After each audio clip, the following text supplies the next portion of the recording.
सर्वांना नमस्कार।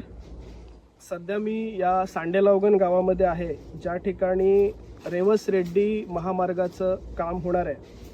गेले 2-2.5 वर्षापासून विविध विषयांवरती मी सातत्यानं इथली जी वास्तविक बाजू आहे ती मांडण्याचा प्रयत्न करतोय, परंतु अनेकांना असं वाटत असेल मी कायमच विरोधामध्ये बोलतो। तर मित्रांनो, मुद्दा असा नाही की मी विरोधामध्ये बोलतो। माझं म्हणणं इतकंच आहे की या ठिकाणचा जो काही भूमिपुत्र आहे, या ठिकाणचा जो काही शेतकरी आहे, त्याच्यावरती जर का अन्याय होणार असेल, त्याचं जर का नुकसान होणार असेल, तर मी एकदा नाही 100 वेळा बोलेल। आणि त्याचाच एक भाग म्हणजे आज आपण ह्या ज्या जागेवर उभे आहोत हे माझ्या समवेत सगळे सांडेलावगण मधले ग्रामस्थ मंडळी आहेत। माझा मित्र या ठिकाणी सांडेलावगण ग्रुप ग्रामपंचायतीचे सदस्य प्रसादजी पास्टे माझ्यासोबत आहेत। या ठिकाणी येण्याचं कारण असं की साधारणतः गेल्या 2024 मध्ये या ठिकाणी रेवस रेड्डी महामार्गाची एक अधिसूचना निघाली की या ठिकाणाहून रस्त्याचं महामार्गाचं काम केलं जाणार आहे। निश्चितपणाने एक चांगली गोष्ट होते की या ठिकाणी रस्ता होणार आहे, आम्ही त्याचं स्वागतच करतो। परंतु एक भयानक गोष्ट अशी आहे की साधारणतः 2 वर्षापासून या रस्त्याची अधिसूचना निघते। त्यानंतर या ठिकाणी मी तारखांसहित तुम्हाला सांगतो की साधारणतः 13/8/2024 म्हणजे गेल्या वर्षी ऑगस्ट महिन्यामध्ये या ठिकाणी संयुक्त मोजणीची गावातल्या सगळ्या लोकांना नोटीस येते। गावातली अनेक लोक या ठिकाणी उपस्थित राहतात, परंतु प्रत्यक्षामध्ये या ठिकाणी कोणत्याही मोजणीचं काम होत नाही। जे अधिकारी आहेत ते वरच्यावर येतात, त्या ठिकाणी थांबतात आणि लोकांशी बोलून निघून जातात। आता ज्या वेळेला आम्ही या ठिकाणी फिरतोय, म्हणजे हे का सांगावं वाटतंय, कारण जेव्हा आम्ही ह्या जागेवरती जेव्हा फिरलो तेव्हा लक्षात आलं की या जागेमध्ये अनेक ठिकाणी काजूची झाडं आहेत, आंब्याची झाडं आहेत, ऐन आहे, साग आहेत किंवा किंजळ आहेत की ही जी उपयोगी झाडं आहेत आणि ज्यांची किंमत आहे। आमच्या इथला शेतकरी अनेकदा त्याच्या घरासाठी ह्या झाडांचं सामान वापरतो। खरं तर या संयुक्त मोजणीमध्ये फक्त आंबा, काजू, फणस एवढीच झाडं न घेता ही इतर देखील झाडं घेतली पाहिजे, कारण त्याच्यावर शेतकऱ्यांचं उपजीविकेचं खऱ्या अर्थानं साधन आहे। पण या संयुक्त मोजणीमध्ये कदाचित जर का त्या अधिकाऱ्यांनी योग्य पद्धतीने ही मोजणी केली असती तर प्रत्येक शेतकऱ्याच्या जागेमधल्या ह्या झाडांचा उल्लेख झाला असता। पर्यायानं अडचण अशी झाली की संयुक्त मोजणीनंतर जी मूल्यांकनाची नोटीस निघाली पाहिजे तर हे योग्य पद्धतीनं भूमी अभिलेख कार्यालयानं काम न केल्यामुळे या सांडेलावगण गावामधील अनेक शेतकऱ्यांना मूल्यांकनाच्या नोटीसच आल्या नाही। आता याचा दुर्गामी परिणाम असा होणार आहे की शासन जेव्हा त्यांना त्याचे पैसे देण्याचं काम करणार आहे तेव्हा फक्त जागेचे पैसे मिळणार आहेत, कारण शेतकऱ्यांच्या इथल्या झाडांचे किंवा त्यांचं जे काही मूल्यांकन होणार आहे ते पैसे मिळणार नाहीयेत। आता मुद्दा असा आहे की हे पैसे मिळवण्यासाठी परत यांनी प्रस्ताव करायचे, परत या कार्यालयांच्या खेटा मारायच्या, म्हणजे हा रस्ता पाहिजे अशी मागणी या ग्रामस्थांची मुळीच नाही।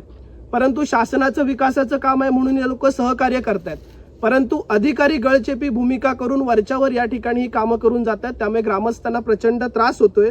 दुसरी एक बाब या ठिकाणी गांभीर्याने नमूद करावीशी वाटते की आज 2 वर्ष ही अधिसूचना निघते, संयुक्त मोजणी होते, मूल्यांकनामध्ये या गावातल्या फक्त एकाच माणसाला नोटीस येतं, उर्वरित लोकांना आजही नोटीस नाही। मी या सगळ्या ग्रामस्थांशी चर्चा केली, एकाही माणसाला या ठिकाणी मूल्यांकनाची नोटीस आली। त्यांचं म्हणणं आहे की आमच्या जागेमध्ये देखील काजूची झाडं आहेत, आमच्या जागेमध्ये आंब्याची झाडं आहेत, आमच्या जागेमध्ये फणसाची झाडं आहेत।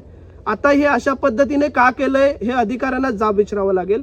अजून एक गांभीर्याची बाब अशी की या ठिकाणी अगदी महामार्गाचं काम चालू होणार आहे। ज्या कंपनीला हा ब्रिज बांधण्याचं काम मिळालंय ती अशोका बिडकॉन नावाची कंपनी आहे, ज्यांनी तिथे लीजवरती जागा घेतली, त्यांचं काम त्या ठिकाणी चालू झालंय। या कंपनीच्या माध्यमातून या ठिकाणी सॉइल टेस्टिंग होतंय। ही जी काय उपयोगी चांगली झाडं होती, अक्षरशः त्याची कुठलीही माझ्या मते परवानगी घेतलेली नाही, अक्षरशः या ठिकाणी तोडून टाकली आहे। या शेतकऱ्यांच्या जागेमध्ये ही घुसखोरी आहे, म्हणजे आम्ही या जमिनीचे मूळ मालक आहोत, इथले भूमिपुत्र आहोत। या लोकांना आजपर्यंत एकही रुपया मिळाला नाही, म्हणजे अजून तरी संयुक्त मोजणी झाल्यानंतर हा मुद्दा सगळ्यांनी समजून घ्या, मूल्यांकनाचं काम झाल्यानंतर अजून निवाडा जाहीर झालेला नाही, अवॉर्ड डिक्लेअर झालेला नाही की शेतकऱ्यांना खऱ्या अर्थानं किती पैसे मिळणार आहेत प्रति गुंठ्यामागे, त्यांच्या झाडांची किंमत किती होणार आहे।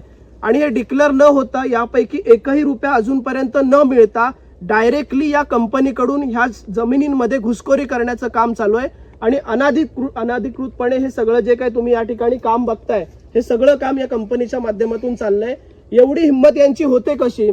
समजा एखादी लीजवरती घेतलेली जागा आहे किंवा इथे बाजूला असलेली चौगुले कंपनी आहे, यांच्या प्रायव्हेट प्रॉपर्टीमध्ये आम्ही जर का अशा पद्धतीने घुसखोरी केली तर ते प्रशासनाला चालणार आहे का? तर या गोष्टीची दखल घेतली पाहिजे। म्हणून दिनांक 9 जानेवारी आम्ही सगळे गावातील ग्रामस्थ जवळजवळ 60-70 शेतकरी आहेत, आम्ही सन्माननीय रत्नागिरीचे प्रांत आहेत जीवन देसाई साहेब यांची भेट घेतली आमच्या सविस्तर मागण्या लेखी निवेदनामधून त्यांच्याकडे दिलेल्या आहे आणि आम्ही मागणी केलेली आहे की जोपर्यंत निवाडा डिक्लेअर होत नाही, जोपर्यंत शेतकऱ्याच्या खात्यामध्ये पैसे जमा होत नाहीत, तोपर्यंत या पद्धतीनं या जागांमध्ये कोणत्याही पद्धतीचे काम आपण करणार नाही. ज्या वेळेला शेतकऱ्यांना योग्य पद्धतीचा दर, त्या दरामध्ये देखील अजूनपर्यंत लोकांना कुठलीही कल्पना दिलेली नाही. भविष्यातील 10 ते 15 वर्षाचा विचार करून, कारण ह्या ज्या काही शेतकऱ्यांच्या जागा आहेत ह्या अतिशय JSW आंग्रे पोर्ट ह्या पोर्टच्या नजीक असणाऱ्या जागा आहेत. आधीच चौगुले उद्योग समूहाला या गावातील लोकांनी मोठ्या प्रमाणामध्ये जवळजवळ 90% सांडे लागून या गावाच्या जागा गेलेल्या आहेत.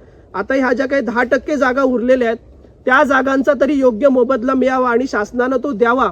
तर या दृष्टिकोनातून आम्ही लेखी स्वरूपामध्ये प्रांतांना निवेदन दिलेलं आहे आणि त्यांना नम्रपणानं विनंती केलेली आहे की पुढील 8 दिवसामध्ये हे जर का काम थांबलं नाही, हे सॉइल टेस्टिंगचं जे शेतकऱ्यांच्या जमिनीमध्ये घुसखोरी करण्याचं काम चाललंय हे जर का थांबलं नाही तर सगळे इथले ग्रामस्थ आपल्या मुलाबाळांसहित या ठिकाणी येऊन बसतील आणि याची जे काही परिणाम होतील याला सर्वस्वी प्रशासन जबाबदार असेल. शेवटीकडे मी एकच मुद्दा या ठिकाणी नमूद करतो की विकासाला आमचा विरोध नाहीये, परंतु तुम्ही ज्या पद्धतीनं इथल्या शेतकऱ्याला, भूमिपुत्राला त्रास देऊन तुमची बाजू या ठिकाणी पूर्ण करून घेताय ती गोष्ट अयोग्य आहे. आणि असं ज्या ज्या वेळेला या ठिकाणी निदर्शन असेल त्या वेळेला आम्ही ताकदीनं विरोधच करणार. मग त्याचे काही परिणाम झाले तरी आम्हाला त्याची अजिबात चिंता नाही.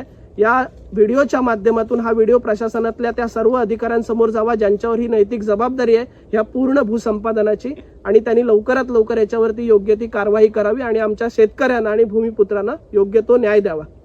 धन्यवाद.